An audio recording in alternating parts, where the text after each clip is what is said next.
লাগামহীন দ্রব্যমূল্য যেন কমছে না কিছুতেই। বৃষ্টি ও সরবরাহ কমসহ নানা অজুহাতে বেড়ে চলছে সবজি সহ বিভিন্ন পণ্যের দাম। ৭০ থেকে ৮০ টাকা নিচে মিলছে না কোনো সবজি। কাঁচামরিচ বিক্রি হচ্ছে ৪০০ টাকায়, পেঁয়াজের দর ১৫০ ছুঁই। অবশ্য বাণিজ্য প্রতিমন্ত্রী বলছেন, আলু ও পেঁয়াজ আমদানি অনুমতি দেওয়া হয়েছে, শিগগিরই দাম কমে আসবে। রফিকুল ইসলামের রিপোর্ট। সানবিট সব দিবে সামাল। সানবিট ম্যাজিক প্রেস ডিশওয়াশিং এর মাথা ঘোরানো সলিউশন।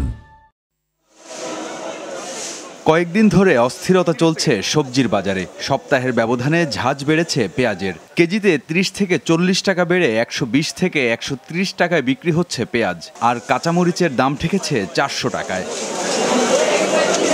দাম বাড়ার পেছনে বিক্রেতাদের যেন অজুহাতের শেষ নেই। কাঁচামরিচ হলো ১৬০০ টাকা পাল্লা আনছি, ধরেন না ৩৬০ টাকা কেজি পাইকারি আনছি।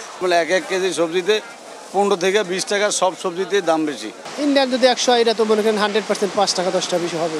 এই অবস্থায় সংসার চালাতে হিমশিম অবস্থা সাধারণ মানুষের। নিজের পকেট, ফ্যামিলি আর বাজারের ব্যাগের দিকে তাকায় একটা অসহায়ত্ব বোধ করতে হয়।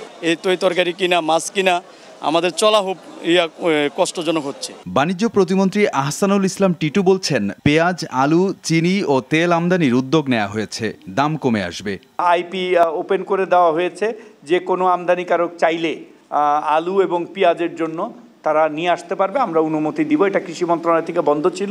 প্রাকৃতিক দুর্যোগের সুযোগে অসাধু সিন্ডিকেট যেন নিত্যপণ্যের দাম বাড়াতে না পারে, সে বিষয়ে সরকার সচেষ্ট রয়েছে বলেও জানান প্রতিমন্ত্রী। মজুতদারির কোনো সুযোগ আমরা। রফিকুল ইসলাম, RTV, ঢাকা।